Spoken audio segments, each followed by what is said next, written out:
जय श्री कृष्ण चैतन्य प्रभु नित्यानंद श्री अद्वैत गदाधरा श्रीवासादि गौर भक्त वृंद। हरे कृष्णा कृष्णा कृष्णा हरे हरे, हरे राम राम राम हरे हरे। हरे कृष्ण। तो अभी हमारा क्या चल रहा है टॉपिक? वैष्णव सदाचार, वैष्णव एटिकेट के ऊपर चल रहा है। तो लास्ट टाइम में हमने क्या क्या टॉपिक डिस्कस किए थे? कोई कुछ पॉइंट्स बताएगा? हाँ ठीक है। हाँ करेक्ट।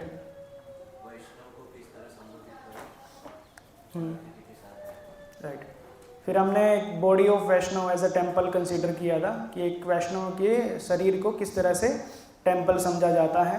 फिर हमने लविंग एक्सचेंज बिटवीन वैष्णव, जो श्रील रूप गोस्वामी ने नेक्ट ऑफ इंस्ट्रक्शन में बताया है, उनके ऊपर थोड़ी चर्चा की थी। ठीक है। और आज हम आगे उससे आगे बढ़ेंगे। आज का सबसे पहला पॉइंट है डीलिंग विद नॉन डिवोटीज। जब आप अभक्तों से मिले तो उनके साथ किस तरह से व्यवहार करना चाहिए। तो जब हमको कोई अभक्त मिले, अगर वो हमारे पैरों को छूना चाहता है तो हमें उससे अपने पैर छूने के लिए नहीं देना चाहिए। आप अगर उम्र में काफ़ी वरिष्ठ हैं, किंतु अगर वो तो भी ना माने, मतलब जैसे फिर भी इंसिस्ट करे नहीं मुझे आपको करना ही है प्रणाम, तो क्या कर सकते हैं आप? अपना हाथ जोड़कर गुरु शिष्य परंपरा के रहते हुए अपने पूर्ववर्ती आचार्य और गुरु को ध्यान में रखते हुए वो प्रणाम उनके बिहाफ पर स्वीकार कर सकते हैं कि मैं मेरे गुरु और पूर्ववर्ती आचार्यों के प्रति ये जो सम्मान है, नमस्कार है, उसको प्राप्त कर रहा हूँ उनके बिहाफ पे। पर आपको ऐसा नहीं सोचना चाहिए कि ये मुझे कर रहे हैं, नहीं तो फिर वो मैं का भाव वहाँ से स्टार्ट हो जाता है। पूजा प्रतिष्ठा लाभ हम पढ़ते हैं ना, तो एक बार अगर जब आप धोती कुर्ता पहन के कंठी माला पहन के बाहर निकलते हैं तो कुछ सभ्य लोग होते हैं तो आपका वो सम्मान करना स्टार्ट कर देते हैं। पर इसका अर्थ ये नहीं है कि हमको वो पूजा को अपने अहंकार के लिए स्वीकार कर लेना चाहिए। ठीक है। हमको गुरु और हमारे पूर्ववर्ती आचार्यों के बिहाफ पे वो नमस्कार स्वीकार कर लेना चाहिए। आगे नॉन डिवोटीज की दो कैटेगरी बताई हैं। एक वो जो भोले भाले व्यक्ति हैं और हमें उनके वेल विशर की तरह काम करना चाहिए। कभी कभी हमारे सेंटर में या मंदिर में कोई आते हैं नए भक्त, भोले भाले होते हैं, स्वभाव से सरल होते हैं, तो उनको हमको एक दिशा निर्देश देना चाहिए कि आपको ऐसे करना चाहिए, आपको ये करना चाहिए। आप आए हैं, उनको प्रसाद दो, बिठाओ, अच्छे से बात करो उनसे, क्या करते हैं, कहाँ से आए हैं, वगैरह वगैरह। और उनको धीरे धीरे भक्ति में भक्तिलता बीज का जो बीज है उनके अंदर धीरे धीरे बोकर उससे उनको ऊपर उठाने का प्रयत्न करना चाहिए, हमारा प्रयास करना चाहिए। ठीक है। उनको ऐसे भक्तों को मार्गदर्शन दें और अपने गुरु के पास लेकर जाएं, उनको अपने गुरु का उनका दर्शन करवाएं, जिससे उनको आध्यात्मिक लाभ मिलेगा। ठीक है। उनका आशीर्वाद दिलवाएं गुरु महाराज का उनको, तो उनके संग से उनको जो उनके भौतिक प्रभाव है वो कम हो जाएंगे और उनका आध्यात्मिक जीवन शुरू हो जाएगा। यहाँ से अपने एक बीज बो दिया उनके अंदर। दूसरे वो हैं अभी जो भगवान के ऊपर विश्वास नहीं करते। हम जाते हैं ना कई बार पुस्तक वितरण में, तो हमको देख के दरवाज़ा बंद कर लेते हैं या बुक नहीं चाहिए हमको। तो हमने थोड़ी सी चर्चा उसके ऊपर पिछली बार भी की थी कि जिनमें ज़्यादा भौतिक ऐश्वर्य हो जाता है उनके लिए भगवान को स्वीकार करना मुश्किल हो जाता है। उनको लगता है ये सब तो गरीब आदमी के लिए है, ये सब हमारे लिए थोड़ी है। ठीक है। तो ऐसे लोगों को फिर अगर कोई नहीं सुन रहा है तो उसको सुनाने का प्रयास भी नहीं करना चाहिए। तो उससे क्या होगा? नहीं तो हम पढ़ते हैं ना सुबह में, नाम अपराध 10 नाम अपराध ना पढ़े। अश्रद्धालु व्यक्ति को कृष्ण नाम के प्रति उनको शिक्षा देना या प्रचार करने का प्रयत्न करना, तो वो अपराध करेगा उससे। वो कुछ ऐसा कुछ गाली बकेगा या कुछ बजेगा जिससे उसको भी अपराध लगेगा, और जिन्होंने उसको समझाने का प्रयत्न किया उसको भी अपराध लगेगा। इससे अच्छा है बस ऐसे लोगों को हरे कृष्ण बोल के आगे बढ़ना चाहिए। ऐसे लोगों के पीछे हमें अपना टाइम खराब नहीं करना चाहिए। फिर उसके बाद है ग्रीटिंग नॉन डिवोटी। अभी कैसे कोई हमको अगर नॉन डिवोटी मिले, जैसे आप कहीं काम पे जाते हो और या आपके बिजनेस में जाते हो, आपको आसपास बहुत सारे ऐसे लोग मिलेंगे जो भक्त नहीं हैं, तो ऐसे को क्या करें फिर? उनको ग्रीट कैसे करें, कैसे उनको जब पहली बार मिलते हैं दिन में या सुबह में तो कैसे उनको ग्रीट करें। तो हम क्या कर सकते हैं, भक्त को जो हरे कृष्णा स्वीकार करते हैं, ऐसे हमारे ऑफिस में हम जाते हैं, बहुत सारे लोग मेरे को सामने से ये हरे कृष्णा बोलते हैं, क्योंकि मैं उस तरह की उनको जान गए कि ये हरे कृष्णा वाला है, तो सामने से ही बोलते हैं। मतलब वो भक्त नहीं है, भौतिक में ही लगे हुए हैं, लेकिन फिर भी वो हरे कृष्णा कहकर संबोधित करते हैं। तो ऐसे व्यक्तियों को आप भी हरे कृष्णा कहकर संबोधित कर सकते हैं। लेकिन अगर कोई हमसे बड़ा है तो ऐसे नमस्कार करके सिर झुका के जैसे हम ऐसे करते हैं, तो ऐसे आप प्रणाम कर सकते हैं हरे कृष्ण बोल के। और अगर कोई नहीं करना चाहता है तो फिर जो भी आपको गुड मॉर्निंग, नमस्ते, जो भी आपको लगे उनके साथ कर सकते हैं। क्योंकि सब जिस जैसे आपने जिस भाव से बोला उस भाव से नहीं बोलेंगे, कुछ वो गलत ना बोले, इससे अच्छा ना बोले उसको। अगर किसी को कोई ऐसा ईर्ष्यालु व्यक्ति मिले जो गुरु, वैष्णव या शास्त्रों की निंदा कर रहे हो, तो या तो हमें उससे आर्ग्यूमेंट में हरा दे। हमको ऐसे भी मिलते हैं ना बहुत सारे लोग जो इनके ऊपर विश्वास नहीं करते या फिर आर्ग्यूमेंट के मोड में रहते हैं, उनको कुछ समझना नहीं होता है, बस उनको आर्ग्यूमेंट करना होता है। तो ऐसे को क्या करें फिर, या तो आप उनके तर्कों में हरा दो जो भी वो तर्क करें, या फिर वो जगह को छोड़ दो। नहीं तो वो कोई अपराध करेगा, निंदा करेगा किसी की, वो हमको सहन नहीं करना चाहिए। नहीं तो उससे हमारी भक्ति खराब होगी, अनर्थवृत्ति हमारी बढ़ेगी, हमारे में पापवृत्ति बढ़ेगी। तो ऐसी जगह को ये छोड़ दो या तो उसको हरा दो। फिर आता है रिसेप्शन ऑफ गेस्ट, अतिथि। हमने पिछली बार भी थोड़ा ये टच किया था पॉइंट, अतिथि। जैसे नाम से ही समझ में आ रहा है ना, अतिथि, जो बिना बताए अनशेड्यूल हो। ऐसा अगर कोई आता है तो उसको हमको स्पेशल ट्रीटमेंट देना चाहिए। Special treatment in the sense कि जैसे आप जिन भक्तों को जानते हैं उनके साथ आप बात करेंगे, ठीक है, लेकिन जो पहली बार आए हैं तो वो इस कार्यक्रम से परिचित नहीं रहते हैं। उनको आके क्या करना है, किस तरह से करना है, वो उनको पता नहीं रहता है। तो उनको आप आइए, उनको बताइए, उनसे बात कीजिए कि यहाँ पे ऐसा होता है, ऐसे होता है, ऐसे करना चाहिए। उनको साथ में लेके रखो कुछ समय के लिए, जब तक वो समझ नहीं जाते हैं, ठीक है। फिर ये हुआ प्रायोरिटी। पर ऐसा भी नहीं है कि जो पुराने भक्त हैं उनको भूल जाओ, ऐसा भी नहीं है, तो उनको इग्नोर करो, ऐसा भी नहीं है। तो उनको बाद में बात कर सकते हैं। अभी जो नए हैं, क्योंकि वो चले जाएंगे, वो आपके पास समय नहीं रहेगा दोबारा बात करने के लिए, लेकिन जो पुराने हैं उनसे आप बाद में बात करना चाहिए। तो इसी तरह से इस्कॉन में प्रॉपर रिसेप्शन होना चाहिए। इस्कॉन में प्रॉपर रिसेप्शन वेरी इंपॉर्टेंट है। क्यों? एक कारण और है इसका, क्योंकि बाकी मंदिरों में आप जाते हैं, दर्शन करते हैं, प्रसाद लेते हैं, चले जाते हैं। हमारा इस्कॉन मंदिर में क्या है, ये एक मिशनरी सोसाइटी है हमारी। प्रीचिंग करते हैं ना, प्रचार करते हैं। ऐसे अवसरों को हमको एक अवसर की तरह लेना चाहिए कि कोई आया है सामने से और उनको हम भक्तों या भगवान से जोड़ सकें। उस तरह से इस अपॉर्चुनिटी की तरह लेना चाहिए इसको, कि उसको समझाएं। ऐसे तो हम भी बाहर प्रचार करने के लिए जाते हैं रोड पे, किसी को प्रसाद देते हैं या किसी को बुक देते हैं और उनको अपने साथ कनेक्ट करने का ट्राई करते हैं कि आइए हमारे मंदिर में आइए, वहाँ पे आरती होती है, प्रसाद होता है, वहाँ पे कथा होती है। तो अगर कोई सामने से उठ के आ रहा है तो और आपके लिए गोल्डन अपॉर्चुनिटी है, आपको बल्कि जानना नहीं पड़ा, वो सामने से उठ के आए हैं, तो उसको हमको एक अपॉर्चुनिटी की तरह लेना चाहिए और ऐसे व्यक्तियों को फिर प्रचार करना चाहिए। हमारे जो रेगुलर विजिटर्स हैं या फिर गेस्ट हैं या लाइफ मेंबर हैं या वैष्णवज हैं या रिलेटिव ऑफ वैष्णव हैं, सभी को अच्छे से ट्रीट करना चाहिए जिससे उन्हें कंफर्टेबल फील हो, उनको एक परिवार जैसा लगे आपके आजू बाजू। ऐसा ना हो कि वो ऑफेंडेड, मतलब यहाँ कोई पूछा नहीं किसी ने मेरे को, यहाँ आए गए, किसी की कोई पूछी नहीं है, इस तरह का उनको लगना नहीं चाहिए। और सभी भक्तों को यह भी सीखना चाहिए कि किस तरह अतिथियों को संभाले और उनका ध्यान रखें। मुझे तो नहीं आता है प्रभु जी ये करना, आप दे दो ना किसी और को सेवा। अगर हम एक प्रचार मतलब मिशनरी सोसाइटी में हैं तो एक बहुत मुख्य अंग है जो हमको सीखना चाहिए। पर इसमें भाव मतलब सीखने में एक जरूरी है कि हमको विनम्र होकर सीखना है। ऐसा नहीं है कि आपकी कुछ बड़ाई करनी है, देखो हम तो ये करते हैं वो करते हैं, उस तरह का भाव नहीं होना चाहिए। आपने विनम्र भाव से आपको जोड़ना है, तब वो टिके रहेंगे। नहीं तो वो अहंकार वाले तो बाहर दुनिया में बहुत घूम रहे हैं, है ना, अगर वही ट्रीटमेंट उनको यहाँ पे भी मिलेगा और जो ट्रीटमेंट आप उनको बाहर मिलता है वही यहाँ पे भी मिलेगा, तो वो कुछ दिन रहेंगे, फिर जैसे ही टेस्ट खत्म हो जाएगा निकल जाएंगे वो। और आप ऐसे देखते भी हैं, प्रैक्टिकली आप ऐसा देखते हैं कि कुछ लोग आते हैं और फिर वो जो वो सोच के आए होते हैं, जो भी XYZ उनके मन में होता है वो भाव, वो उनको नहीं मिलता है, फिर वो निकल भी जाते हैं समय के साथ। अगर टिके रहना है तो जैसे मैंने बताया पहले भी कि टिके रहना है तो आपको साधुओं का संग करना पड़ेगा, भगवद गीता, भागवतम और इत्यादि का पाठ करना पड़ेगा, जिससे आपकी फिलॉसफी स्ट्रॉन्ग हो, आपको पता चले कि हम क्यों कर रहे हैं। आपके मन में कोई भी क्वेश्चन आए कि प्रभु जी हम ये कैसे क्यों करते हैं, ये किस लिए करते हैं, अगर कोई मन में क्वेश्चन आता है तो उसको पूछना चाहिए। अगर मन में क्वेश्चन का क्वेश्चन बना रहता है ना, वो तकलीफ देता है बाद में।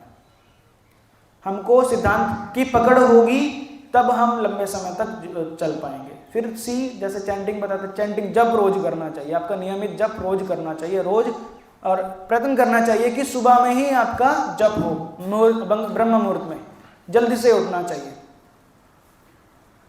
हर एक डिवोटी का अनिवार्य है। तो कल मैं जो पढ़ रहा था ये टॉपिक, तो उसमें लिखा हुआ था अनिवार्य है, मतलब मैंडेटरी है, ये स्टार लगा हुआ है, हर एक डिवोटी को सुबह में जल्दी उठना चाहिए। कितने भक्त हैं जो यहाँ पे ब्रह्म मुहूर्त में उठते हैं? बाकियों को भी प्रयत्न करना चाहिए। ब्रह्म मुहूर्त मतलब सूर्य उदय होने से कम 1.5 घंटा पहले। ऐसे प्रभुपाद जी हमको बताते हैं कि 4 बजे तक हमको उठ जाना चाहिए। अगर कोई गृहस्थ है तो उनको 5 बजे तक की छूट है, पर उसके बाद तो नहीं उठना चाहिए। ब्रह्म मुहूर्त में उठ के आपका भगवान का मंदिर खोल के साफ सफाई करके फिर आपका आरती करके जप करना स्टार्ट करना चाहिए। और जो वर्क करते हैं, मतलब जिनका ऑफिसेज हैं सुबह में 8 बजे या 9 बजे, तो ऐसा बताते हैं कि सुबह में जितना ज़्यादा आपका जप हो जाए उतना अच्छा। कम से कम 10 से 12 माला सुबह में करके जाने का प्रयत्न करना चाहिए। अगर 16 हो जाए तो बहुत अच्छा, 16 हो जाए तो बहुत अच्छा। कल ही मैं राधेश्याम प्रभु का एक लेक्चर सुन रहा था, उन्होंने बताया था कि ब्रह्म मुहूर्त में 20 मिनट, जो शुरुआत के 20 मिनट होते हैं ना, उस टाइम हमारी चेतना बहुत कोमल होती है। उस टाइम जो हम डाल लेते हैं ना दिमाग में, वो पूरा उसका फिर वो धुन जो है वो पूरा दिन चलती है। शुरू के 20 मिनट, समझो आप 4 बजे उठ गए, 4 बजे उठ के आपने प्रभुपाद जी का कोई एक छोटा लेक्चर सुन लिया या कुछ चला दिया या कुछ कीर्तन सुन लिया, तो वो आपकी जो है ना पूरी वो धुन पूरे दिन तक चलती रहेगी। वो वाइब्रेशन जो है इतना वो होता है सुबह का में। लेकिन आप सुबह में उठते मोबाइल चलाओगे, इंस्टाग्राम के रील देखने लग गए सुबह में ही और कुछ और देखने लग गए, तो फिर वो कुछ मतलब नहीं है उसका। तो ये चीज़ें इस तरह से काम करती हैं। ये छोटी छोटी चीज़ें हैं, पर ये हमारी साधना को स्ट्रॉन्ग करने के लिए बहुत काम आती हैं। तो इसलिए हमको इनको ध्यान रखना चाहिए। फिर जैसे अतिथि को आते हैं उनको अच्छे से बिठाना चाहिए, जगह देनी चाहिए बैठने के लिए, उनको पानी दो, कुछ फल दो, चंदन का लेप दे सकते हैं, कुछ उनको उपहार दे सकते हैं जाते समय। और जाते समय जैसे कोई आप यहाँ पे आया तो हमको उनको बाहर तक छोड़ना चाहिए, सीढ़ियों तक छोड़ के आए, सीढ़ियों से नीचे तक छोड़ के आए, तो इससे उनको अच्छा लगता है।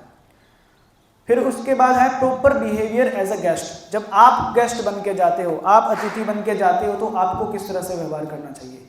एक वैष्णव के लिए आवश्यक है कि उसका आचरण उत्तम कोटि का हो।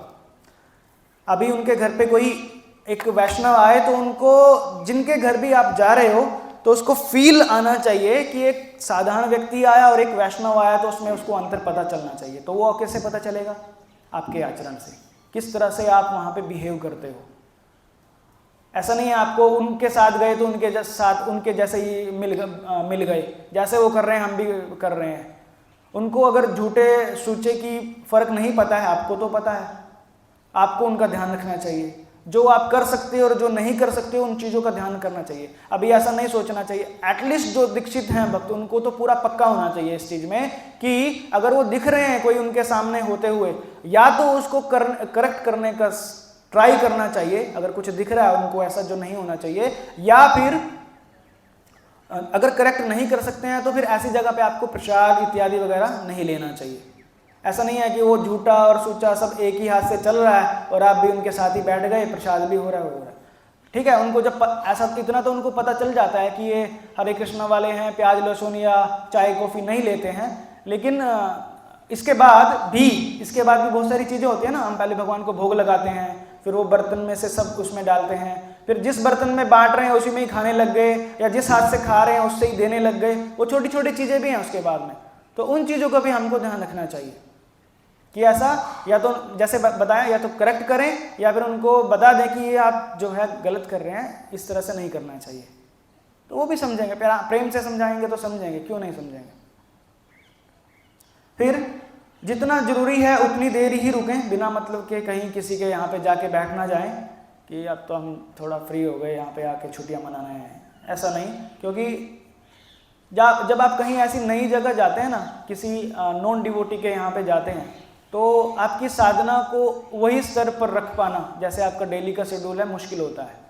यू नो कहीं नई जगह जाते हैं तो वहाँ पे वो वातावरण थोड़ा अलग होता है, वहाँ पे मेंटेन करना बहुत मुश्किल होता है। तो जितना आवश्यक है उतना ही वहाँ पे रुकें, अन्यथा ना रुकें। अपने साथ अन्यों को ना लेके जाएं, अगर जाना है तो अभिभावक को एटलीस्ट जानकारी दे दें। किसी के यहाँ पहुँच गए आप, 10-20 लोगों को लेके पहुँच गए, उनको कोई खबर ही नहीं, उनको कुछ व्यवस्था कर रही है तो उनको थोड़ा पहले से जानकारी देनी चाहिए, कुछ लेकर जाना चाहिए। जैसे भारत में हम आमतौर पर लेकर ही जाते हैं, जैसे किसी के यहाँ पे जाते हैं तो कुछ फ्रूट, स्वीट या जो भी उपहार कुछ इत्यादि हम लेके जाते हैं, तो उसका ध्यान रखना चाहिए। उसके बाद आता है इम्पोर्टेंट पॉइंट, साधना। कृष्ण भावनामृत में हमें नियमों का पालन करना अनिवार्य है। जो हमारे लिए अनुकूल है उनका पालन करना चाहिए और जो प्रतिकूल है उनको छोड़ देना चाहिए। श्री रूप गोस्वामी ऐसे भक्ति के 64 नियमों के अंग को बताते हैं। 64 अंग कहाँ दिए हुए हैं भक्ति के? ये भक्ति रसामृत सिंधु में दिया हुआ है ना। भक्ति रसामृत सिंधु में जब हमने पढ़ा था 64 अलग अलग मुख्य भक्ति के अंग पढ़े थे। हरि भक्ति विलास में तो उससे भी ज्यादा है। भक्ति रसामृत सिंधु में 64 है और उनमें से भी 5 इंपॉर्टेंट हैं बहुत, जो चैतन्य महाप्रभु ने हमको बताए हैं। कौन कौन से है वो 5? धामवास, हाँ धामवास है एक, और श्रीमद् भागवत का श्रवण करना, अर्चा विग्रह की पूजा करना, भक्तों का संग, भगवान का नाम लेना, जप करना, और सबसे लास्ट धामवास करना। उसके अतिरिक्त एक और बताते हैं, तुलसी मैया की पूजा करना। तो ये 5 मुख्य अंग हैं। फिर से बोलता हूँ, अर्चा विग्रह की पूजा करना, श्रीमद् भागवत का श्रवण करना, भक्तों का संग करना, भगवान का नाम लेना और धाम में वास करना। इन चीज़ों के ऊपर देखो, ये अगर आप करेंगे ना तो आपके बाकी सब अंग भी इसमें अपने आप ही सम्मिलित हो जाएंगे। ये धामवास मतलब कोई ना कोई आप डिवोटी के संग में रहोगे। जब आप डिवोटी के संग में रहोगे तो बाकी सब चीज़ें अपने आप ही होने लगेंगी। ठीक है।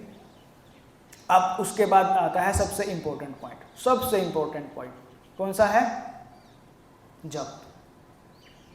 श्रील प्रभुपाद जी बोलते हैं कि आपकी जप जो करते हो आप, वो आपकी पूरी भक्ति का रिफ्लेक्शन है। जो आप पूरे दिन में करते हो, जो आप किसी को बता रहे हो या जो किसी से छिपा रहे हो, सब आपका और आपका चैंटिंग के टाइम पे पता चल जाएगा कितना प्योरिटी है आपका। तो भगवान के नाम का जप करना एक भक्त के लिए सबसे महत्वपूर्ण भक्ति का अंग है। 2 बार बोलते हैं ऐसे। यह सभी आचार्यों द्वारा बताया गया है कि मुख्य भक्ति, यह जो अंग है सभी आचार्यों द्वारा बताया गया है कि यह बहुत मुख्य अंग है। यह पहला वचन है जो एक भक्त दीक्षा के समय उनके गुरु के समक्ष लेते हैं। जब हम दीक्षा लेने के लिए जाते हैं तो पूछते हैं ना, क्या पूछते हैं वो? 4 नियमों का पालन, और उसके बाद क्या आता है? 16 माला जप कम से कम प्रतिदिन करेंगे। तो इतना मुख्य है कि दीक्षा के समय भी हम इसका वचन लेते हैं। इसलिए प्रतिदिन 16 माला जप करना सबसे जरूरी है। श्रील प्रभुपाद कहते हैं 99% हमारी आध्यात्मिक प्रगति भगवान के नाम से आती है।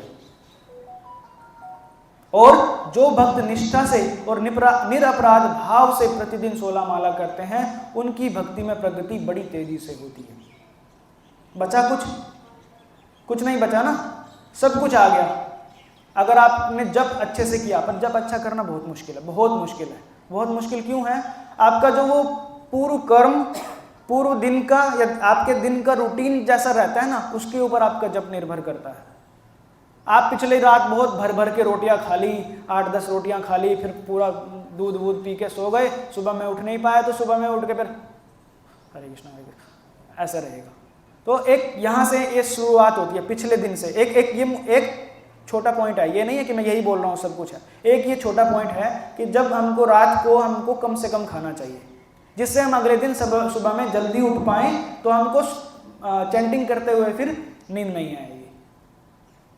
अच्छा नहाकर पानी से स्वच्छ कपड़े पहनकर जप करना चाहिए, फिर आपको टेस्ट मिलेगा। जहां आप बैठते हो वो जगह साफ होनी चाहिए। ऐसा नहीं है जहां पे आप सोते हैं उसी बेड पे जाके आप चैंटिंग करने लगे, तो फिर वो आप वहाँ तमोगुण का प्रभाव रहेगा ना, जहाँ आप सोते हैं तो आपको नींद आएगी फिर। तो एक साफ जगह हो, आसन लगा के नीचे बैठकर जप करना चाहिए। अगर फिर भी आपको लग रहा है कि माला करते हुए फिर भी नींद आ रही है, झपकी आ रही है, तो आपको खड़े हो जाना चाहिए। खड़े होकर भी फिर भी लग रहा है आपको नींद आ रही है, तो फिर आपको चलना चाहिए। चलते चलते जप करना भी आचार्यों ने गलत नहीं बताया है, कर सकते हैं। सबसे इंपॉर्टेंट क्या है जप करने में, कि जब आप जप कर रहे हो तो आपको सुनना है। जब आप जो जप कर, जितना अच्छे से आप सुनोगे ना उसको, उतना आपका टेस्ट बढ़ेगा। बहुत सारे लोगों की ये तकलीफ होती है कि जप में टेस्ट नहीं आ रहा है। क्यों? क्योंकि हम मैकेनिकली कर रहे हैं, हरे कृष्णा करते हैं लेकिन सुनते नहीं है। उच्चारण एक तो स्पष्ट हो, हरे कृष्ण कृष्ण कृष्ण हरे हरे, हरे राम राम राम हरे। इसको सुनने का ट्राई करो, एक माला करके देखो। आप जिसको ये रिजल्ट चाहिए ना, इंस्टेंट रिजल्ट, एक करके देखो। आपको एक माला पूरी सुननी है, बस इतना प्रयास करो आप कि आज मैं जो बोलूंगा ना, जो सुनूंगा, एक करके देखो, आपको अगली करने में अपने आप टेस्ट आएगा। और ऐसा बोलते हैं जब हमारी 16 माला पूरी हो जाती हैं, 16 करने के बाद अगर 16 फिर करने का प्रयत्न करें, इसका मतलब आप में टेस्ट आना स्टार्ट हो गया है। लेकिन 16 अगर हम सिर्फ इसके लिए कर रहे हो तो करना ही है, पड़ेगा ही, उस पे चल रहे हैं, तो फिर मतलब तकलीफ है अभी। क्योंकि भगवान के नाम में रस आना सबसे अल्टीमेट चीज है। अगर वो आ गया, फिर जब आप भगवान के धाम भी जा रहे होंगे ना, किसी भी स्थिति में हो आप, तब आपको फिर दिक्कत नहीं होगी। तो इसमें और चीजें क्या क्या कर सकते हैं जिससे हमारा जप सुधरे, वो अभी हम उसके ऊपर आगे चर्चा करते हैं। जप एन एक्सक्लूसिव एक्टिविटी। जप जो है वो एक एक्सक्लूसिव, सिर्फ जप कर रहे हैं तो सिर्फ जप ही होना चाहिए, उसके साथ दूसरी कोई एक्टिविटी नहीं। साथ साथ आप कुछ सेवा भी कर रहे हैं, है ना, यहाँ से उठा के वो कुछ लेके जा रहे हैं, वो आजकल सबसे बड़ी समस्या। साथ में हरे कृष्णा कृष्ण, गलत है, बहुत गलत है, इससे अपराध लगता है। हम पढ़ते हैं ना, ध्यानपूर्वक जप ना करना भी एक अपराध है। वैष्णव अपराध में पढ़ते हैं ना, नाम अपराध में पढ़ते हैं ना, और यही सबसे बड़ी समस्या है। दूसरा एक और इम्पोर्टेंट पॉइंट कि टीवी इत्यादि कुछ देखते देखते, लैपटॉप खोल के बैठे हैं, देखते देखते माला जप करना नहीं करना चाहिए। अगर किसी के घर में टीवी है, सबसे पहले तो बात टीवी होना ही नहीं चाहिए, मतलब कुछ केबल वेबल लगाया है या कुछ ऐसा लगाया है। अगर घर में है कुछ कारणवश, कुछ परिस्थिति कारण, कोई घर में ऐसे व्यक्ति हैं जो अभी भी टीवी से आसक्त हैं, तो जब हम माला करें तो वहाँ टीवी के सामने नहीं बैठना चाहिए हमको। या तो वो किसी दूसरे रूम में चले जाएं, या किस गैलरी में खड़े हो जाएं, बाहर खड़े हो जाएं, जहाँ पे भी आपको लगे आपके घर के हिसाब से। पर वहाँ टीवी भी चल रहा है और आप वहाँ बैठ के माला कर रहे हैं, वो गलत है। उससे आप अपराध कर रहे होंगे, आपको पता भी नहीं चल रहा होगा, ले रहे हैं आप नाम, लेकिन अपराध हो रहा है आपसे। जब हम किसी भी वस्तु को महत्व देते हैं तो उसके लिए हम अलग से समय भी निकालते हैं। इसलिए प्रत्येक निष्ठावान भक्त को माला के लिए अलग से समय निकालना चाहिए। उस समय और कुछ नहीं करना चाहिए, यहाँ तक कि दूसरी कोई सेवा भी नहीं। सव्यसाची प्रभु बोलते हैं, आप खुद निर्णय लो इस बात का कि आपके पूरे दिन में 24 घंटे में सबसे इंपॉर्टेंट टाइम कौन सा है आपके लिए, और वो इंपॉर्टेंट टाइम पे ही आपको चैंटिंग करनी है। इसका मतलब क्या हुआ, ऐसा नहीं है कि कुछ मैं उस टाइम व्यस्त हूँ, उस टाइम में माला कर रहा हूँ। समझो मैं ऑफिस में चला गया, मेल आ रहे हैं और मैं साथ में सोच रहा हूँ माला कर लूँ, लैपटॉप खोल के बात कर रहा हूँ, ये गलत है। या फिर वर्क फ्रॉम होम वालों के लिए भी यही कि अभी वर्क टाइम स्टार्ट हो गया, 9 बज गए, अभी आपने लैपटॉप भी खोला है, चेयर पे बैठे हैं और माला चल रही है, नहीं होना चाहिए। एक्सक्लूसिव टाइम निकालना चाहिए। तो एक्सक्लूसिव टाइम कहाँ है पता है? ब्रह्म मुहूर्त में। उस टाइम किसी के पास कोई काम नहीं होता है, ज़्यादातर दुनिया उस टाइम सो रही होती है। हम बोलते हैं ना कि जो उनके सोने का टाइम है वो हमारे जागने का टाइम है, इसलिए सुबह में उठना सबसे ज़रूरी है। अगर आप सुबह में उठ के नहा धो के सुबह में अपनी माला कर लेते हो ना पूरी, तो बहुत ही अच्छा, पूरा दिन आपका एकदम शांति में जाएगा, एकदम भगवान की स्मृति बनी रहेगी। आप खुद ट्राई कर सकते हो जिनको करना है। अगर आपकी माला नहीं हुई ना, जो भक्त हैं जिनकी माला नहीं हुई, सारा दिन वो एकदम ऐसा बना रहता है, माला नहीं हुई, एकदम कुछ ऊपर जोर दबाव सा बना हुआ रहता है। लेकिन सुबह में माली हो जाती है, फ्रेश रहते हैं, एक दिन पूरा अच्छा फील करते हैं। तो सुबह में जल्दी उठना है तो रात को जल्दी सोना पड़ेगा। अब ऐसे नहीं है रात को मैं 12-1 बजे सो रहा हूँ और मैं फिर सोच रहा हूँ कि मैं 4 बजे उठ पाऊंगा, नहीं हो पाएगा। कम खाओ, जल्दी सो जाओ, देखो और आप आराम से उठ पाओगे। सिर्फ 1-2 वीक करके देख लो ये ट्राई, अपने आप आदत हो जाएगी, अलार्म की भी जरूरत नहीं पड़ेगी, अपने आप ही आँख खुल जाती है। 3 हफ्ते में हमारी बॉडी फिर से साइकिल बना लेती है। पता है ना आपको, एक प्रोवर्ब है, चाइनीज प्रोवर्ब ऐसा, 3 सप्ताह आप अपने कोई भी आदत डाल लो, 3 हफ्ते आपको तकलीफ होगी, उसके बाद तकलीफ नहीं होगी। इवन चलो हम तो भक्ति की बात कर रहे हैं, बहुत सारे लोग आपने अगर रोड पे देखे हो, कोई मॉर्निंग वॉक के लिए जाता है, मेरे पिताजी हैं, जब से मैं हुआ हूँ तब से वो मॉर्निंग वॉक पे जाते हैं, मतलब 35 साल से मैं देख रहा हूँ, उनका रूटीन फिक्स है। जॉब पे जाना हो या नहीं जाना हो तो भी वो 4 बजे ही उठते हैं। उनमें कुछ अलग आते हैं, उठ के सबसे पहले वो शेविंग, जैसे पहले वो पुलिस वालों को ये अलाउड नहीं होता है दाढ़ी रखना, तो पहले वो शेविंग करते थे, उसके बाद वो चाय बनाते थे, सुबह में उठते कुछ गर्म पानी पीना, चाय पीना और अखबार पढ़ना, ये उनके सुबह के होते हैं। फिर वो जैसे ही थोड़ा सा अंधेरा कम होता है 5-5:30 बजे, फिर वो वॉक के लिए निकल जाते हैं। पर देखो मैं ये बोल रहा हूँ कि वो भक्त नहीं भक्ति में नहीं भी ये कर रहे हैं तो भी वो नियमित हैं। तो जब वो कर सकते हैं तो भक्त के लिए तो यहाँ अनिवार्य बताया हुआ है प्रभुपाद जी ने, तो हमको क्यों नहीं करना चाहिए? हमको भी जरूर करना चाहिए। उसके बाद माला करते हुए बातें नहीं करनी चाहिए, फोन यूज नहीं करना है, कुछ और पढ़ना नहीं है, कीर्तन भी नहीं सुनना चाहिए। कभी कभी हम देखते हैं मंदिर परिषद में कुछ कीर्तन चल रहा है, अगर आपको माला करनी है ना तो वहां से बाहर चले जाइए आप। कीर्तन सुनना और माला जप करना एक साथ नहीं करना चाहिए। कुछ लोग देखते हैं हम कीर्तन चल रहा है, मेरे याद है 2016 की बात है, हम श्रवण कीर्तन कैंप में गए थे सोमनाथ में, तो मेरे साथ दामोदर चैतन्य प्रभु जी थे, तो वहाँ कीर्तन चल रहा था, तो मैं वहाँ थोड़ी दूरी थे हम, मतलब उसके पंडाल के जस्ट बाहर थे, मैं माला करने का वो कर रहा था। तो प्रभु जी ने उस टाइम मेरे को बताई थी ये बात कि जहाँ कीर्तन हो रहा होता है वहाँ पे जप नहीं करना चाहिए, हम थोड़ा पीछे चलते हैं, वहाँ जाकर जप करना है तो वहाँ कर सकते हैं। तो इस चीज़ का हमको ध्यान रखना चाहिए। बहुत अच्छा पॉइंट, बहुत ही अच्छा point. Japa is an activity that demands our complete undivided attention. क्या मतलब हुआ?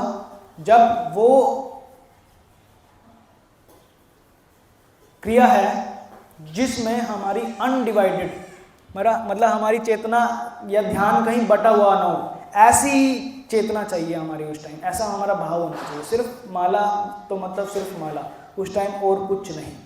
एक बार याद है मुझे, नंदग्राम की बात है, गुरु महाराज ये कर रहे थे, जप कर रहे थे अपना, और नंदग्राम से कोई डिवोटी उनके पास गए कुछ तो पूछने के लिए।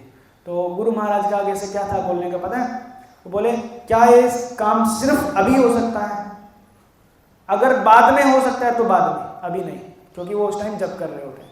अगर कोई ऐसी चीज है जो आप बाद में करके भी चलेगा तो जरूरी नहीं वो अभी करना है। उससे पता चलेगा कि आपने एक्सक्लूसिव टाइम निकाला है। इवन जब हमारे महाराज लोग तक भी इस बात का ध्यान रख रहे हैं तो हमको भी उस चीज का ध्यान रखना चाहिए। माला करते समय किसी से मिलना भी नहीं चाहिए। नहीं, कई बार लोग माला करते करते किसी के घर पे चले गए, बातें भी कर रहे हैं, माला भी कर रहे हैं, नहीं करना चाहिए ऐसे। माला को रख दो अगर बात करनी है तो, या फिर माला कर लो, बात बाद में करेंगे। जब हम माला कर रहे होते हैं तो हमारा उस समय सीधे भगवान के साथ संपर्क रहता है ना। जैसे हम बोलते हैं भगवान के नाम में और उनके भगवान में कोई अंतर नहीं है। जब आप हरे कृष्ण कर रहे हैं तो आप भगवान आपके जीव के ऊपर आके बैठे हुए हैं, और जब आप भगवान आपके साथ हैं और आप किसी और को ज़्यादा भाव दे रहे हो, भगवान को भाव नहीं दे रहे हो, तो ये क्या इंसल्टिंग फील नहीं है? आप भगवान की अवहेलना कर रहे हो उस समय, इसका मतलब ये है। क्यों? क्योंकि उसमें उनके नाम में और उनमें कोई फर्क नहीं है, जो अभी मैंने बोला, इसके लिए ऐसा है। जो मैं बोल रहा हूँ, जो मैं ऐसा नहीं बोल रहा हूँ कि मैं 100% सही करता हूँ, ये मेरे में भी है, लेकिन जब हम ये चीज़ें बार बार सुनते हैं ना, बार बार सुनते रहते हैं तो हमारे स्मरण होता है। और जब आप किसी को बताने वाले होते हो ऐसी बातें, जब आप यही बात किसी दूसरों को बताओगे तो कहीं ना कहीं सबसे पहले एक आपके अंदर भी एक पॉपअप होगा कि आप करते हो क्या फॉलो जो आप दूसरों को बता रहे हो। तो आपकी निष्ठा और बढ़ती है कि नहीं, ये तो मुझे पहले मुझे करना है दूसरों को बताने से पहले। तब हमारी अपराध वृत्ति कम होगी, तब हम निरपराध बनेंगे, तब हम निष्ठा के भाव पर पहुंचेंगे। नहीं तो हम वहीं पे ही फंसे रहेंगे, पूरा पूरा जीवन लग जाता है इस स्टेज में, अपराध निवृत्ति में। उसके बाद अगला ये आता है पॉइंट, इंटेंस डिजायर। हमारी तीव्र इच्छा होनी चाहिए। आध्यात्मिक जीवन का आधार है तीव्र इच्छा। अगर डल बने रहोगे, मम बने रहोगे, आके आपको हिलाएंगे, प्रभु जी उठो, प्रभु जी उठो, मंगल आरती में जाना है, नहीं, आपको टेस्ट नहीं आ रहा है, शुरुआत में आता भी नहीं है, लेकिन जब आपको चीजें पता चल जानी चाहिए ना, फिर आप में वो इच्छा अपने आप होनी चाहिए। समझो फॉर एग्जाम्पल हमको कहीं घूमने जाना है, कुछ पार्टी करने जाना है, ट्रेन सुबह में 3 बजे है, तो अपने आप ही 2-2:30 बजे होके रेडी हो जाएंगे बैग के साथ, है ना। लेकिन मंगल आरती में प्रभु जी उठा नहीं जाता है, नींद नहीं खुलती है ना। ऐसी बात मैं बोलूँ कल चलो हम थोड़ा बॉम्बे घूम के आते हैं, गोवा चलते हैं, बीच पे घुमाएंगे आपको, सब रेडी बैग के साथ स्टेशन पे मिलेंगे, मेरे से को फोन कर, प्रभु जी कहाँ हो, मैं क्या आ रहा हूँ, मैं तो पहुंच गया प्रभु जी। लेकिन मंगल आरती में प्रभु जी फोन ही नहीं उठाएंगे, ऐसी बात है। इच्छा और उत्साह भगवान के पवित्र नाम को लेने के लिए आधारभूत आवश्यकताएं हैं। उत्साह होना चाहिए। उत्साह कैसे आएगा, पता है आपको उत्साह कैसे आता है भक्ति में? कैसे आता है? जो उत्साहित भक्त हैं उनको असंग करना, भक्तों के संग से भी नहीं आएगा, उत्साहित होने चाहिए वो भी, सामने वाले वो भी अगर आपके जैसे ही हैं तो नहीं आएगा ना, फिर वो उत्साहित होने चाहिए। जैसे मैंने पिछली बार बताया था, हमको मुक्त कौन कर सकते हैं? जो खुद मुक्त हो पहले, है ना। अगर उसमें ही उत्साह नहीं होगा तो आप में भी कैसे बढ़ेगा? लेकिन हाँ यस, ये बात है कि संग में उत्साह आता है, भले ही हम घर में नहीं करते हों, लेकिन यहाँ तो सब देख रहे हैं, तो फिर वो भले ही डर से बोलो या किससे बोलो, वो उत्साह आ जाता है। तो उत्साह हमको तभी आएगा जब सामने वाले में उत्साह हो। Strong desire must manifest in firm determination on the chant once prescribed quota of round. स्थिति कैसे भी हो, हमारे जप का स्टैंडर्ड कम नहीं होना चाहिए। जीवन में उतार चढ़ाव आएंगे। अभी हमने वो कुछ समय पहले एक मूवी देखी थी ना, नरसिंह अवतार वाली। सोचो प्रहलाद महाराज के लिए क्या स्थिति रही होगी। उनको एक रोलर के ऊपर लिटाया हुआ है, दोनों तरफ से हाथी आ रहे हैं मारने के लिए, लेकिन फिर भी वो ओम नमः भगवते वासुदेवाय, ओम नमो भगवते वासुदेवाय। अग्नि में बिठा दिया, फिर भी ओम नमो भगवते वासुदेव। कितना मतलब कितना डेडिकेशन, कितनी डिटर्मिनेशन है उनकी कि मैं सिर्फ नाम लेना है मेरे को, बाकी भगवान सब संभाल लेंगे। कितना ऊंचा स्तर है वो, सोच के देखिए आप। पहाड़ के ऊपर से फेंक रहे हैं, फिर भी वो हाथ जोड़ के भगवान का नाम ले रहे हैं। हाय है हमारे में इतना, जरा सा हो जाता है कुछ ऊपर नीचे, तभी भगवान का सबसे पहले पता क्या छूटता है? भगवान का नाम लेना, माला सबसे पहले। प्रभु जी प्रॉब्लम आ गई, मेरे लिए भी है बात, सबसे पहले हमारा नाम लेना ही छूट जाता है। क्यों? क्योंकि थोड़ी सी तकलीफ आ गई। लेकिन हमारे बीच में एक डिवोटी हैं ऐसे, जिनको मैं जानता हूँ, ये भी देखता हूँ कि कितनी कई बार उनके जीवन में बहुत प्रॉब्लम्स, मतलब अस्वस्थ हैं या कुछ परिवार की वजह से है, लेकिन फिर भी माला में कमी नहीं आती है उनके साधना में कमी नहीं आती, उनके सेवा भाव में कमी नहीं आती है। तो ऐसे भक्तों का हमको संग करना चाहिए, उससे हमारी जप करने की में दृढ़ता और बढ़ेगी। हरि बोल। प्रहलाद महाराज का उदाहरण और भक्तों की नियमित सेवा। हाँ, अब ये इंटेंसिटी, तीव्रता बढ़ाएं कैसे? हमने उत्साह तो देख लिया, लेकिन इंटेंसिटी, तीव्रता कैसे बढ़ाएं? नित्यम भागवत सेवा। नित्यम भागवत सेवा का मतलब पता क्या होता है? 2 चीजें आती हैं इसमें, भक्तों की नियमित सेवा और विनम्रता से कृष्ण कथा सुनना। विनम्रता से, विनम्र विनम्र विनम्र कितनी बार बोलते हैं हम? ये समझते हैं विनम्र होने का मतलब सब? अपना फॉल्स प्राइड, अपना झूठा अहंकार साइड में रख के। कल एक लेक्चर सुना था मैं राधेश्याम प्रभु का, वो बोल रहे थे मैंने कम से कम 60 अलग अलग महाराज के लेक्चर सुने, जिसमें अहंकार के ऊपर उन्होंने बातें की थी, राधा स्वामी महाराज के। और उन्होंने जो बोला ना, मतलब महाराज ने, उसमें से मैंने पॉइंट्स बनाए, और जो उसमें से पॉइंट्स मुझे लगा कि जो मुझे अफेक्ट करते हैं, मैंने उनका एक बड़ा चार्ट बना के अपने रूम में टांग लिया, क्योंकि उनको उसके ऊपर काम करना था। ऐसे होता है काम। आप में अगर अहंकार है तो अगर उसको आपको तोड़ना है तो उसके बारे में पहले तो उनको सीखना पड़ेगा कि क्या करना चाहिए। उन्होंने बोला मैंने 60 लेक्चर सुने अलग अलग, उसमें से हर एक में से नोट्स बनाए और फिर वो पॉइंट्स जो मुझे अफेक्ट करते थे मैंने उसको अपने रूम में बना रख लिया, रोज देखता था, वो रोज देखता था उसको। ऐसा नहीं, अहंकार छोड़ना बहुत मुश्किल है। एक बार किसी में आप घुस गया ना, निकलना बहुत मुश्किल है।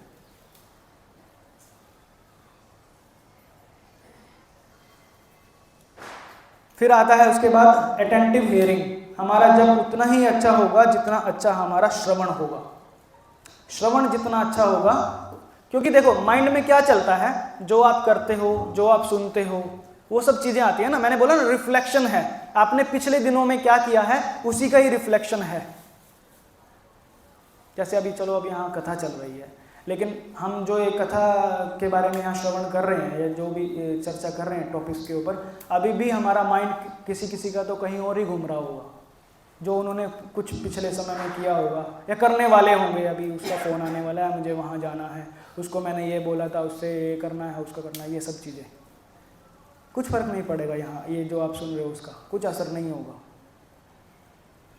सबसे उत्तम चीज़ पता क्या है, वो लेक्चर में बार बार राधेश्याम प्रभु बोल रहे थे, बार बार बोला उन्होंने कि जो आप सुन रहे हो ना उसके नोट्स बनाओ और नोट्स बाद में पढ़ो एक बार कि आपने क्या सीखा, फिर उसके ऊपर चिंतन मनन होना चाहिए, तब कुछ जाके फर्क पड़ेगा। क्योंकि क्या है, कलयुग में हमारी बुद्धि क्या है, क्षीण है। हम सुनते हैं, थोड़ा सा समझते हैं, फिर घर जाके भूल जाते हैं। ऐसा नहीं करना है। एक तरीका और है, दूसरा तरीका यह है कि जब आप एक लेक्चर सुन रहे हो या कुछ पढ़ रहे हो, ऐसा सोच के करो कि मेरे को इसमें से अभी एक लेक्चर दूसरे को देना है, मुझे इसका किसी को प्रचार करना है दूसरे को।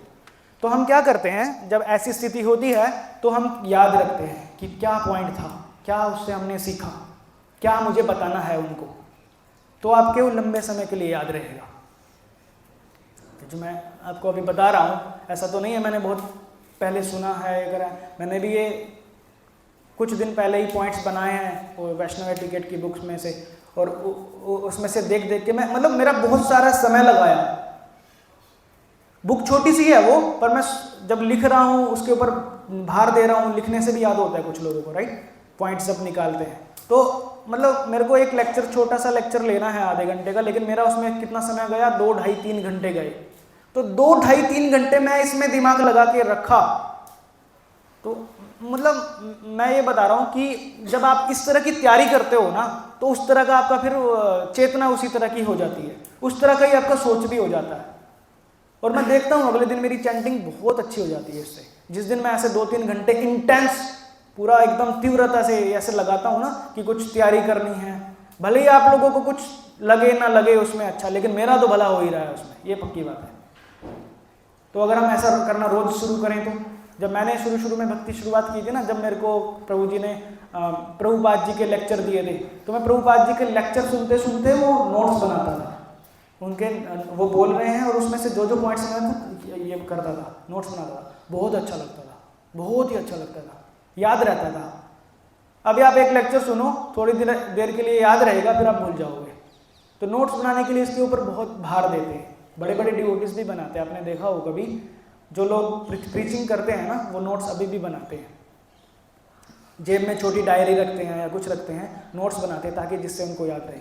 हमारे गुरु महाराज की भी आदत है, पता है, उनके वो शिष्य जो पर्सनल सेक्रेटरी होते हैं, महाराज के पास कोई पर्ची भी होती है ना, अगर उनको कुछ लगता है तुरंत, आपने कई बार देखा भी होगा, मंदिर में भी नोट किया होगा, तो तुरंत वो पेन मंगवाते हैं और उसको नोट कर लेते हैं। कुछ भी उनको कुछ लगता होगा, कुछ पॉइंट अपनी बुक में डालना है या किसी में प्रीचिंग के लिए कुछ काम आएगा वो पॉइंट, तभी लिख लेते हैं। तो इससे हम भूलते नहीं हैं। मैं क्या बता रहा हूँ, ये कि ये इतना इम्पोर्टेंट है कि सब इसका पालन करते हैं। हमारे वरिष्ठ भक्त सीनियर डिवोटीज हमारे लिए, और गुरु महाराज तक और प्रभुपाद जी भी इसके ऊपर एम्फसाइज कर रहे हैं, नोट्स बनाने चाहिए हमको। उसके बाद श्रील प्रभुपाद कहते हैं, मंत्र के ऊपर ध्यान लगाओ, उसे अच्छे से सुनो, प्रत्येक शब्द का सही सही उच्चारण करो, बस इसी को दोबारा दोबारा दोहराते रहो। जब तक हम ध्यानपूर्वक जप नहीं करेंगे तब तक हमारा जप में टेस्ट नहीं आएगा और जप कृत्रिम रूप से रहेगा। हमने अभी बात की ना। सबसे पहले आपको क्या करना है अभी, मतलब अगर मैं स्टेप बाय स्टेप बोलता हूँ, सबसे पहले एक माला ऐसी करनी है जिसमें आपको प्रत्येक शब्द का अच्छे से उच्चारण करना है और सुनना है। एक हो जाएगा फिर दूसरा करने का ट्राई करो, तीसरा। मैं ये नहीं बोल रहा हूँ कि एक दिन में संभव है सब कुछ करना, लेकिन प्रयत्न यहाँ से शुरू करना है, यहाँ से स्टार्ट करना है। 1 करोगे, 2 करोगे, 3 करोगे, फिर धीरे धीरे करके आप ही देखोगे, अपने आप ही आप बोलोगे 4 हो गई, अब तो 8 हो गई। इस तरह से माला करना। पता क्या बोलते हैं कि 16 माला में से अगर आपने एक नाम भी शुद्ध भाव में ले लिया तो वही आपकी मुक्ति का कारण बन जाएगा। एक बार, मतलब हम दिन में कम से कम 27,000 बार अप्रोक्सीमेटली इतनी बार भगवान का नाम लेते हैं, मतलब फिर भी वो एक बार भी हम इतना शुद्ध नहीं ले पा रहे हैं। इसका मतलब ये होता है, या हम अभी उस प्रोसेस में हैं शुद्ध आने की। हमको कुछ बेंचमार्क तो सेट करना पड़ेगा ना कि मेरे को वहां तक पहुंचना है। नहीं तो भक्ति सिद्धांत सरस्वती महाराज क्या बताते हैं, जन्मों जन्मों तक लगे रहो, कुछ नहीं होगा हरे कृष्णा करने से। तो ऐसा सोचेंगे तब ना वहां पहुंचेंगे। जब हम ऐसा सोचेंगे ही ना, तब वहां कैसे पहुंचेंगे। अभी भी हम वो जो भौतिक लोग तमें लगे हुए हैं वही कर रहे हैं, उनमें और हम कोई फर्क नहीं आ रहा है। हम भी वो काम, क्रोध, मोह, मत्सर्य उसमें ही उलझे हुए हैं, तो क्या फर्क पड़ेगा। माला पहनने से, शिखा रखने से, तिलक लगाने से फर्क नहीं पड़ेगा। चेतना भी शुद्ध करनी होगी। ये चीजें क्या हमको सहयोग देती हैं हमारी भक्ति को ऊपर लेके आने के लिए। पर इसका मतलब नहीं है ये हो गया तो बस काम खत्म, या फिर दीक्षा हो गई तो काम खत्म, दीक्षा ही तो लेनी थी। एक ये भी कारण होता है, पता है, दीक्षा लेने के बाद बहुत सारे लोग ढीले हो जाते हैं। पहले तो पूरे अच्छे से सेवा करते हैं, हर टाइम तत्पर रहते हैं दीक्षा लेने से पहले सेवाएं करने के लिए, लेकिन द मोमेंट उनकी दीक्षा हुई फिर वो धीरे धीरे धीरे गायब होना स्टार्ट हो जाते हैं, सेवाओं से भागना स्टार्ट कर जाते हैं। अब क्या करना है, अब तो हो गई ना दीक्षा। इसलिए राधानाथ स्वामी महाराज 7, 8, 9 साल तक पकाते हैं, पूरा पौधे को पक्का पेड़ बना देते हैं, तब दीक्षा देते हैं। पर ऐसा नहीं है कि वहाँ भी 0% है फॉल डाउन का, ऐसा नहीं होता है, फिर भी होता है, क्योंकि उसके बहुत सारे कारण हैं। हमने बोला ना, एक तो वैष्णव निंदा सबसे बड़ा है। अगर कोई वैष्णव निंदा में पड़ जाता है, उसको टेस्ट आएगा ऐसे गपशप करने में, ऐसी बातें करने में, लेकिन उसको ये नहीं पता है कि उसका पतन हो रहा है धीरे धीरे करके। सब कुछ धीरे धीरे, जो भक्ति लता बीज है वो सूख जाएगी पूरी। भक्ति लता बीज में पानी क्या होता है पता है ना, श्रवण कीर्तन होता है। अगर वही नहीं हो रहा होगा और उसके अलावा आप वो जो प्रजल्प कर रहे हो, तो वो एसिड का काम करेगा उस लता में, धीरे धीरे करके आपकी लता को सुखा देगा, भक्ति लता बीज को। फिर वो लता नीचे गिर जाएगी, जमीन पे आ जाएगी। जो बढ़ रही होती है ना भगवान के चरणों के ऊपर जाने के लिए, ऐसे लता ऐसे चलती रहती है। अगर श्रवण कीर्तन करते हैं तो ऐसे ऊपर जाती है, लेकिन प्रजल्पा और अपराध करना स्टार्ट कर देते हैं तो वहीं रुक जाती है। और करते रहेंगे, थोड़े दिन में सूख जाएगी, सूखने के बाद नीचे गिर जाएगी। कभी भी वैष्णव निंदा में नहीं पड़ना चाहिए। कोई कर रहा है तो उसके साथ में नहीं रहना चाहिए, वो जगह छोड़ देनी चाहिए।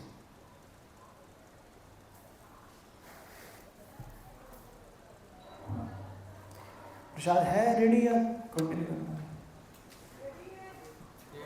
ओके, तो ठीक है, यहाँ तक लेते हैं अभी, आज के लिए यहाँ से विराम देते हैं। हरे कृष्ण। एक आध क्वेश्चन है किसी का तो वो ले सकते हैं। जी मैडम।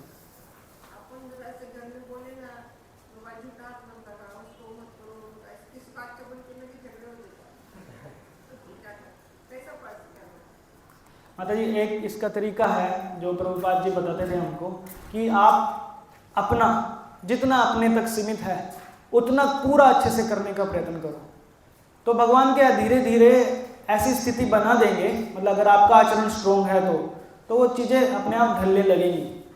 क्योंकि प्रभुपाद जी ने मलिच्छ लोगों तक को बदल दिया ना। किस तरह से बदला उन्होंने उनको शुरुआत में फोर्स नहीं किया, उन्होंने उनको क्या है अपने आचरण से सिखाया। उनको इन बातों की इंपॉर्टेंस बताओ।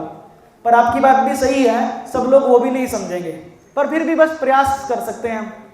अभी ऐसा तो नहीं है कि घर वालों को धक्का मारेंगे चलो बाहर निकलो, अब वो तो नहीं कर सकते, नहीं तो झगड़े और बढ़ेंगे और भक्ति हमारी प्रॉब्लम में आ जाएगी। तो तो जितना हमसे संभव है उतना करना चाहिए, जितना हमसे बढ़े, क्योंकि भगवान क्या हमारा प्रयास देख रहे हैं। देखो भगवान के लिए कुछ भी झूठा सोचा उनके लिए कुछ नहीं है, सब कुछ उनका ही है ना बनाया हुआ, लेकिन वो हमारा प्रयास देखते हैं कि ये कितना अच्छे से प्रयास कर रहा है। ऐसा तो नहीं है कि ये चलो वहाँ गए और झूठा इन्होंने कुछ ध्यान नहीं दिया, उनके साथ ही मिल गए, तो तब हमारे ऊपर डंडी आएगी, छड़ी आएगी भगवान की या प्रभुपाद जी की कि ये इसको तो पता है फिर भी नहीं कर रहा है ये पालन उसका। अगर जिसको नहीं पालन कर रहा है फिर भी उसके लिए वो सोच सकते हैं कि इसको पता नहीं है इसके लिए कर रहे हैं, लेकिन पता होने के बाद नहीं करते हैं फिर तकलीफ है। पर जैसे आपने बोला अगर फिर भी समस्या है तो अपने लेवल पे जितना हम बेस्ट कर सकते हैं उतना करना चाहिए। फोर्स नहीं कर सकते, फोर्स करके आप किसी से ठीक नहीं करवा सकते। माता जी देखो ये एक बात है, हम क्या है बहुत सब चीज़ें हम बहुत जल्दी जल्दी करने का ट्राई करते हैं। जल्दी जल्दी का मतलब क्या है, हमने इतने सालों का कितने जन्मों का हमारे ऊपर ये भौतिक जो आवरण चढ़ा हुआ है, कितने सालों कितने जन्मों का है हम वो भी नहीं जानते, और हम क्या चाहते हैं अभी हम कुछ दिनों में कुछ सालों में शुद्ध भक्त बन जाएं। संभव नहीं है, इतने जन्मों जन्मों का आवरण उतारना है वो। तो प्रभु राधेश्याम प्रभु जी बोल रहे थे कुछ लोग आते हैं एक साल बाद एक साल तक माला करते हैं, फिर बोलते हैं प्रभु जी आंखों में आंसू नहीं आ रहे हैं, 1 साल हो गया जब करते करते। इतना जल्दी नहीं आएंगे आंसू। जो वो स्थिति है जो चैतन्य महाप्रभु ने करके दिखाया हमको, वो इतनी जल्दी नहीं आ जाएगा। हमारे ऊपर तो अभी कितने अनर्थ हैं बचे करने। क्या आप फिर ये सोचो, क्या आपका हो गया है अनर्थ निवृत्ति? क्या आपकी निष्ठा इतनी हो गई है कि आप और कुछ सूझता ही नहीं अभी भगवान के नाम के अलावा? क्या रुचि इतनी आ गई, आसक्ति आ गई कि और कुछ सब कुछ मैं छोड़ दूंगा, सिर्फ भगवान का नाम पकड़ के रखूंगा? स्टेप है ना उसमें भी, अनर्थ वृत्ति, उसके बाद निष्ठा, फिर उसके बाद भाव, सेकंड लास्ट है आसक्ति, फिर उसके बाद भाव, उसके बाद प्रेम। प्रेम होगा तब आएगा आंसू, तब जब भगवान का नाम लेंगे रोम कुंभ खड़े हो जाएंगे, गला रुद्ध हो जाएगा, आंखों से आंसू आने लगेंगे, तब होगा। तो अंतिम स्तर है। आप क्या 1 साल की चैंटिंग से कर रहे हो क्या?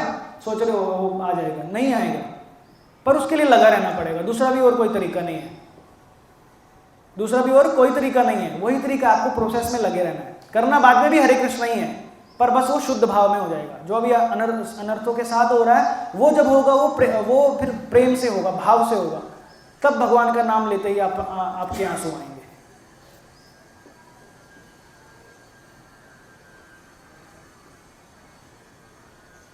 और कोई?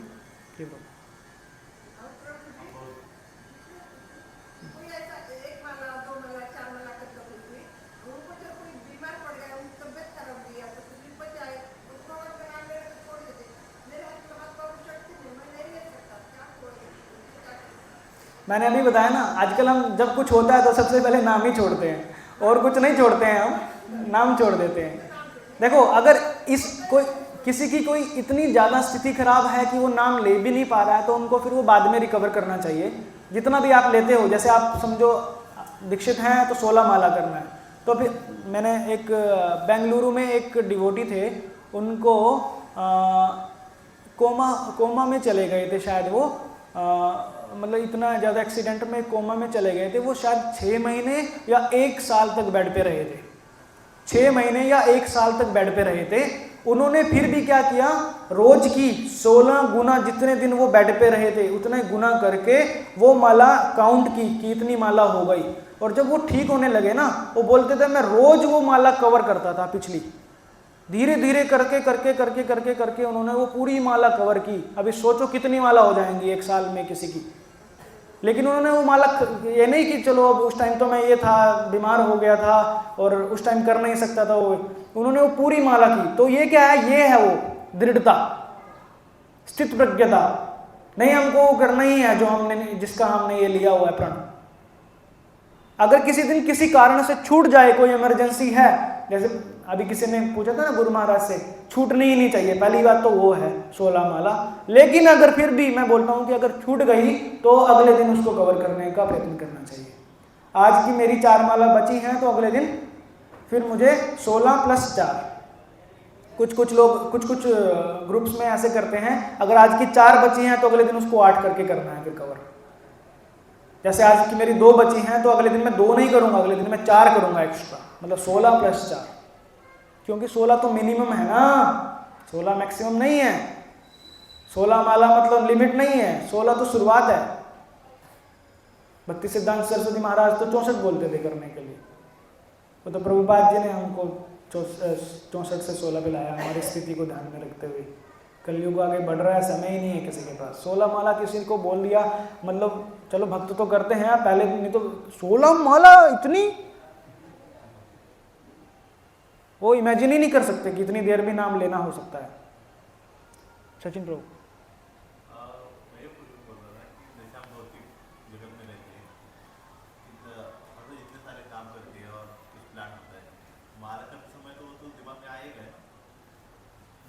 अभी तो हम उस पे नहीं करते थे माला, तो हमारा ध्यान तो रहता है कि हम सूप पे क्या है और माला कर रहे हैं। लेकिन कुछ तो जैसे आप बोल रहे हैं आप पिकनिक जाने वाले हो या मूवी देखने जा रहे हो, अगर उस किसी को उसमें इंटरेस्ट है, वो भी वो देखते समय तो उसके बारे में कुछ ना कुछ अलग से चलता ही रहता है, कितना ही किसी को इंटरेस्ट हो, कुछ ना कुछ बाकी चीजें मन में आती ही रहती है। तो आपको पहले मैं आपसे ही क्वेश्चन पूछता हूँ, इसका आंसर क्या हो सकता है, आप सोचिए। पता है? प्रेम भाव नहीं, प्रेम भाव नहीं, मतलब देखिए हम क्या सोचते हैं, मैंने इसके आंसर दिया, मतलब मैं फिर से उसको रिपीट करता हूँ। हम क्या सोचते हैं, दिमाग में क्या आता है, जो हम करते हैं। अगर मैं पिकनिक जाता ही नहीं, समझो, अगर मैं कुछ खाने के लिए जाता ही नहीं होटल में, या मेरा कोई ऐसा कार्य है ही नहीं जो मुझे नहीं करना चाहिए, तो मेरे दिमाग में आएगा भी क्या? या तो मैंने कोई लेक्चर सुन लिया हो, उसका कुछ पॉइंट याद आ जाएगा, या भगवान का कोई कीर्तन मैंने धुन सुनी वो याद आ जाएगा, या भक्तों के साथ कोई वार्ता की वो याद आ जाएगा। ये फिर भी उससे तो ठीक है जो आपने बोला, पिकनिक जाने का या कुछ वो करने का या काम पे। तो हम जितना ज़्यादा अपने को कृष्ण भावनामय रखेंगे हमारे दिनचर्या में, उतना ही हमारी चेतना शुद्ध होगी, उतना ही हमारा नाम सही होगा। जो आप स्थिति बोल रहे हो ना वो आएगी, पर मैं बोल रहा हूँ एक दिन में नहीं हो जाएगा वो सब कुछ, कि आपने आज से मैंने बोल दिया, लेक्चर सुन लिया, आज से आपके दिमाग में आना सब कुछ बंद, ऐसा नहीं है।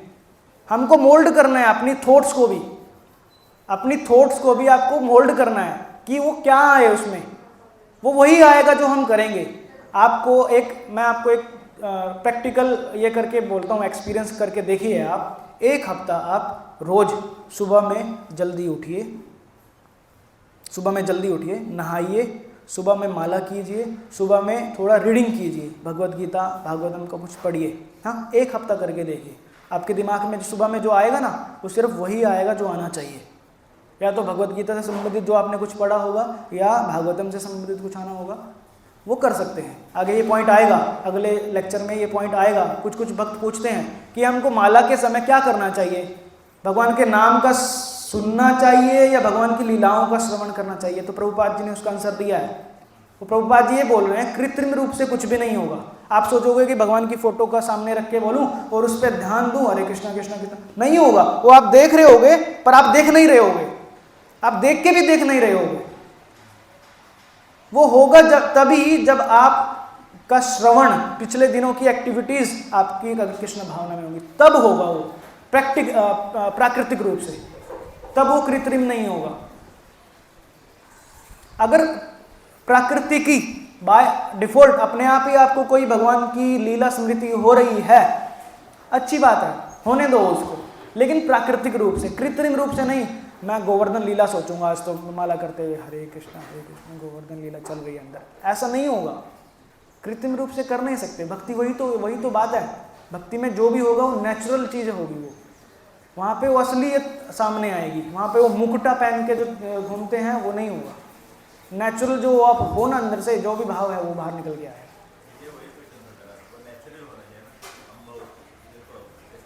नेचुरल करने के लिए आपको एनवायरनमेंट नेचुरल करना पड़ेगा।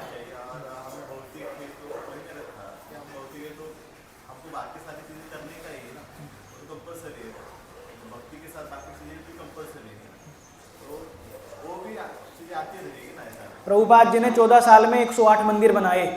अभी सोचो 108 बिल्डिंग भी बनानी है किसी को, तो उसकी चेतना कैसी हो जाएगी। उन्होंने भी भौतिक कार्य किए। अगर बाहर की, चलो हम थोड़ी देर के लिए भूल जाते हैं कि वो भक्त हैं, शुद्ध भक्त हैं, ये है। 108 बिल्डिंग बनाना 14 साल में, पूरे दुनिया में घूम घूम के। एक हमको ये बनाने में इतने 7-8 साल लगे, शेड बनाने में हमारी ये हालत हो गई थी। उन्होंने 108 मंदिर बनाए थे अलग अलग जगहों पर जाकर। उनकी चेतना में कोई फर्क नहीं पड़ा। क्यों पता है? क्योंकि वो सोच रहे थे कि मैं किसके लिए कर रहा हूँ, भगवान की प्रसन्नता के लिए कर रहा हूँ। ये मंदिरों में भगवान के भक्त आएंगे या नए लोग आएंगे जहां हम उनको प्रशिक्षित करेंगे और उनका भगवान के साथ संबंध बनाएंगे या भक्तों के साथ उनका संबंध बनाएंगे। उनकी चेतना इसलिए थी, ऐसी थी। और जो भी वो करते थे उसका श्रेय अपने गुरु महाराज को देते थे। वो बोलते थे जो कुछ भी हो रहा है ना, वो उसकी क्रेडिबिलिटी मेरे को नहीं जाती है, मेरे गुरु महाराज को देती है, उनका आशीर्वाद मेरे साथ है। अगर उस तरह की चेतना होगी तो जो आप बोल रहे हो ना, वो अपने आप प्राकृतिक रूप से होगा। वो कृत्रिम, शुरुआत में कृत्रिम भी करना है। हमारे गुरु महाराज बोलते हैं 16 माला अगर शुरुआत में नहीं हो रहा है वो भाव से, कृत्रिम रूप से, और ये आपको कृत्रिम रूप से भी करना है, छोड़ना नहीं है। ये नहीं सोचना कि यार मेरे को तो टेस्ट नहीं आ रहा है, छोड़ दूं क्या, छोड़ना तब भी नहीं है। पर इन चीजों का जब नाम अपराध से बच के करोगे ना, ये जो 10 नाम अपराध हम सुबह में पढ़ते हैं, उनसे बच के जब आप ये करोगे, जब अपने आप टेस्ट आना स्टार्ट हो जाएगा। तो अभी हमको करने वाली जो चीज है, एक्शनेबल क्या है इसमें से, हमको ये देखना है अभी वो क्या। तो पहले तो ये देखना है कि 10 नाम अपराध क्या है और इसमें से मेरे से कौन सा अपराध हो रहा है, उन अपराधों को मैं कैसे कंट्रोल कर सकता हूँ। तब देखो आप, फिर हम इसके बारे में और बात करेंगे। ठीक है। हरे कृष्ण। श्रील प्रभुपाद की जय।